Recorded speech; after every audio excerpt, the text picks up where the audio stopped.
Hello guys, welcome to my channel. आज मैं explain करूंगी एक कोरियन हॉरर मूवी को जिसका नाम है अर्बन मिथ।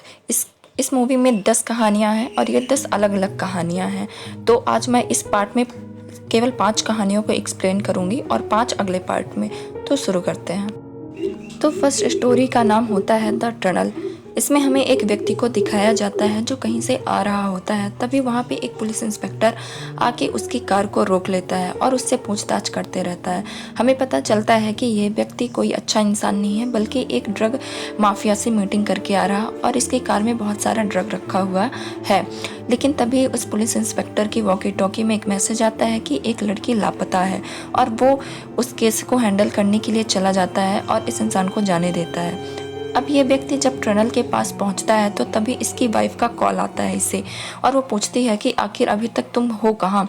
और ये बताता है कि मैं मीटिंग करके आ रहा था, तभी मेरा एक्सीडेंट हो गया, अब मुझे थोड़ा आने में लेट हो जाएगा। और उसकी बीवी इसे बहुत परेशान करती रहती है, जिससे ये गुस्से में बहुत ज़्यादा उसे बातें सुनाता है और फ़ोन कट कर देता है। अब इसके साथ रास्ते में बहुत सारी डिमोनिक चीज़ें होना स्टार्ट हो जाती हैं और तभी ये कार से उतरता है और देखता है कि एक बैग रखा हुआ है, जिस बैग में किसी की बैग है के बाल पड़े हुए हैं। और तभी हमें पता चलता है कि इस इंसान ने किसी लड़की का एक्सीडेंट कर दिया है और उसी की डेड बॉडी उसने अपने कार के बैग में रखी हुई है।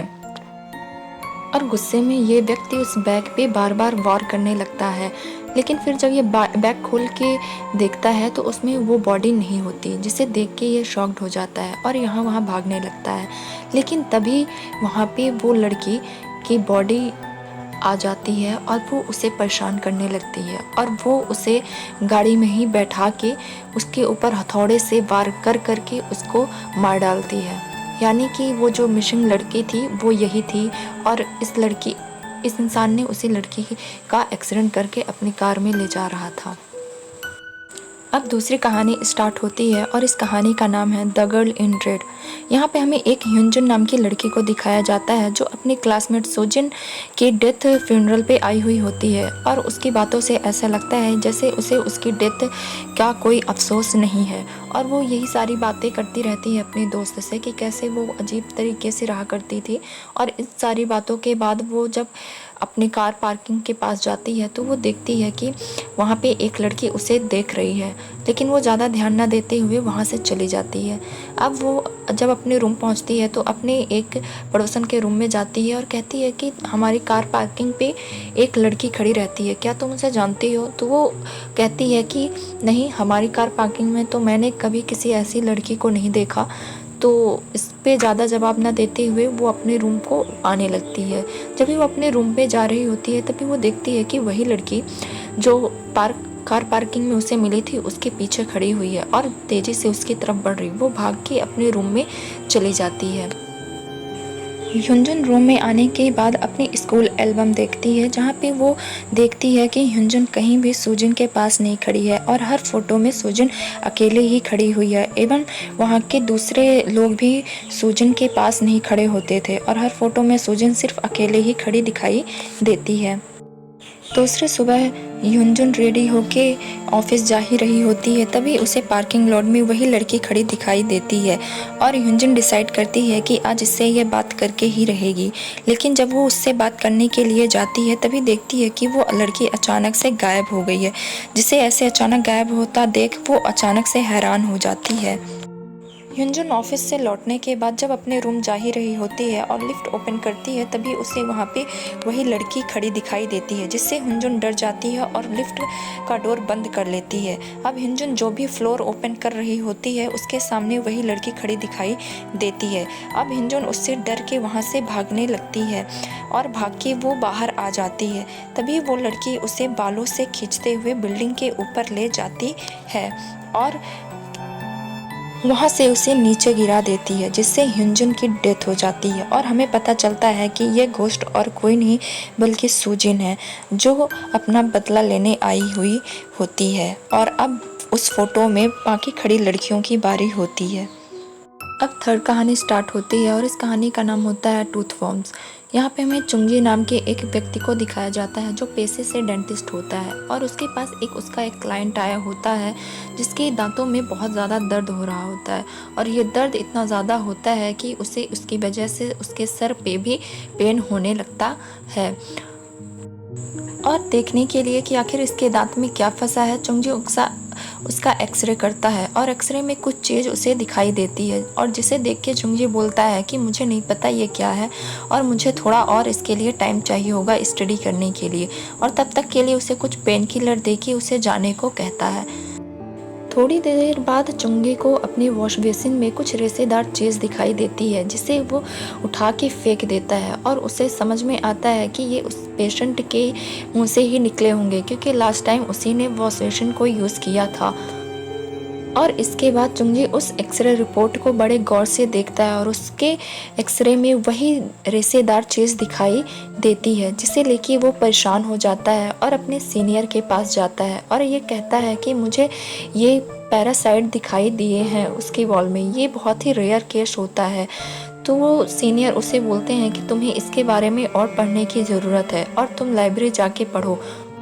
और इन टूथ वॉर्म्स के बारे में और ज़्यादा जानकारी लेने के लिए चुंगी लाइब्रेरी जाता है और वहाँ पे वो पढ़ता है और उसे पता चलता है कि ये एक तरह का इन्फेक्शन होता है जो दांतों से फैल के आँखों तक पहुँच जाता है। अब वो उस पेशेंट का इलाज करने के लिए उसे अपनी क्लिनिक बुलाता है।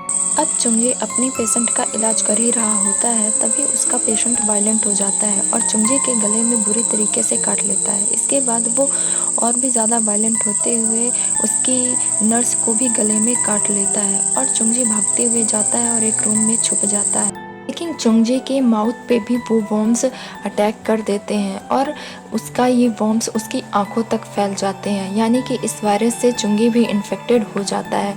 तभी हमें दिखाया जाता है कि वो इंसान और वो नर्स काइंड ऑफ ज़ॉम्बी में बदल चुके हैं और इसके बाद हमें दिखाया जाता है कि चुंगी भी अब एक काइंड ऑफ वायरस से इफेक्ट होने के बाद वो भी एक ज़ॉम्बी में बदल चुका है। अब फोर्थ स्टोरी स्टार्ट होती है और इस स्टोरी का नाम होता है नेक्रोमेसी यानी कि काला जादू। इसमें हमें दो लड़कियों को दिखाया जाता है जिसका नाम ह्यूनजिन और सूजिन होता है। इसमें सूजिन नाम की लड़की ह्यूनजिन को पसंद करती रहती है लेकिन ह्यूनजिन उसे सिर्फ एक अच्छा दोस्त मानती है। लेकिन तभी सुनजुन अपने प्यार को साबित करने के लिए ऊपर छत से छलांग मार देती है जिस कारण से उसकी डेथ हो जाती है। अब ह्यूनजिन सोजुन को बहुत ही ज़्यादा मिस करती है। तभी उसे याद आता है कि जब ये लोग बैठे हुए होते थे तो इन्होंने बोला था कि हम दोनों में से अगर किसी की डेथ हो जाए तो हम उसे काला जादू करके बुला लेंगे। और यही सोच के ह्यूनजुन उसकी आत्मा को बुलाने की कोशिश करती है और वो भागते हुए अपने स्कूल के डोर पे जाती है। जब सोजुन का डोर ओपन करती है तो उसमें वो सारी चीज़ें होती हैं जो इस सेरेमनी को परफॉर्म करने के लिए चाहिए होती है। अब ह्यूनजुन उस डायरी में जैसा लिखा होता है वैसे वैसे ही वो परफॉर्म करती है। उसमें डॉल निकालती है, उनके ऊपर कुछ चीले चुभाती है, उसमें कुछ छिड़कती है और फिर 3 बार सोजुन को बुलाती है और वहाँ से भाग जाती है। और इसके बाद वहाँ की सारी लाइटें फ्लिकर होने लगती हैं लेकिन थोड़ी देर बाद कुछ भी नहीं होता और सब नॉर्मल हो जाता है। पर ह्यूनजुन को कुछ समझ में नहीं आता और वो एक बार फिर से पढ़ने की कोशिश करती है। उसे लगता है उसने तो सही तरीके से सारी चीज़ें फॉलो की, फिर ये सूजन आई क्यों नहीं। तभी उसे एक और लेटर मिलता है जिसमें लिखा होता है कि ये आत्मा तभी आ सकती हैं और उसे आने के लिए एक और चीज़ चाहिए होगी और वो है इंसानी मांस। और तभी वहाँ अचानक से सूजन आ जाती है और ह्यूनजुन को जिंदा ही निकल जाती है। और तभी हमें सूजिन और ह्यूनजिन दोनों को मिरर के आमने सामने दिखाया जाता है। इसका मतलब है कि सूजिन ने ह्यूनजुन की बॉडी को पोजेस कर लिया है और अब ये दोनों हमेशा साथ ही रहेंगी। अब 5th स्टोरी का नाम होता है द वॉल। इसमें हमें एक लड़के को दिखाया जाता है जो अभी अभी अपने नए रूम में शिफ्ट हुआ है और वो अपने फ्रेंड से बात कर रहा होता है कि कैसे उसे इतने कम डील में ये फ्लैट मिल गया है। और अपने फ्रेंड से बात करने के बाद ये सो जाता है। सुबह मॉर्निंग होती है और ये अब ऑफिस के लिए जब जा रहा होता है तो देखता है लिफ्ट में उसे एक नई लड़की मिलती है। इसके बाद वो थोड़ी बात करने के बाद पता चलता है कि ये लड़की उसके बगल के अपार्टमेंट में ही आई हुई है। और बात करते वक्त उस लड़की का स्कार्फ वहीं लिफ्ट में गिर जाता है, जिसे वो लड़का उठा लेता है। और रूम आने के बाद यही सारी बातें फ़ोन पे वो अपने दोस्त को बताता है कि मुझे लगता है वो लड़की मुझ पे इंटरेस्टेड है। और तभी उसे वॉल से कुछ आवाज़ आती हुई सुनाई देती है, तो इस लड़के को लगता है कि वो लड़की इस पे इंटरेस्टेड है, इसलिए वो ये सारी हरकतें कर रही हैं। तो बदले में वो भी दीवार पे डैब डैब करने लगता है। अब सुबह मॉर्निंग पे वो लड़की लिफ्ट में उसे मिलती है, तो लिफ्ट में भी उसी तरह नॉक करने लगता है, लेकिन वो लड़की कुछ अजीब एक्सप्रेशन देती है, जैसे उसे कुछ समझ में ही नहीं आ रहा हो। अब दूसरे दिन वो लड़का जब अपने रूम में लेटा ही होता है, तभी उसके वॉल से फिर से नॉक नॉक की आवाज़ आती है और उसे लगता है कि लड़की फिर से आज नॉक नॉक कर रही है। तभी उसे याद आता है कि उसका स्कार्फ उसके पास है और वो उस स्कार्फ को लेके उसके रूम जाता है, लेकिन वो देखता है कि दरवाज़ा पहले से ही खुला हुआ है और उस रूम की हालत ऐसी होती है जैसे यहाँ सालों से कोई रह ही ना रहा हो। हुए वो अपने रूम आता है और बॉल के जिस हिस्से से आवाज़ आ रही होती है उसे वो तोड़ने लगता है। और तोड़ता है तो वो देखता है कि वहाँ पे 2 डेड बॉडी रखी हुई हैं, जिसे देख के वो बहुत ही ज़्यादा डर जाता है और वहाँ से भागने लगता है। लेकिन उसका डोर लॉक हो जाता है और रूम में अचानक से भूकंप की तरह चीज़ें गिरने लगती हैं। और तभी एक अनजानी शक्ति आती है और उसे अपनी तरफ दीवार में खींच के ले जाती है। और न्यूज़ में हमें दिखाया जाता है कि अपार्टमेंट में 2 डेड बॉडी मिली हैं और इनको मारने वाला एक यंग लड़का है जो इनको मार के यहाँ से भाग गया है, यानी कि उस लड़के को यहाँ पे कातिल दिखाया जाता है। और आगे की 5 कहानियाँ आपको नेक्स्ट पार्ट में मिलेंगी। तो subscribe my channel for the update.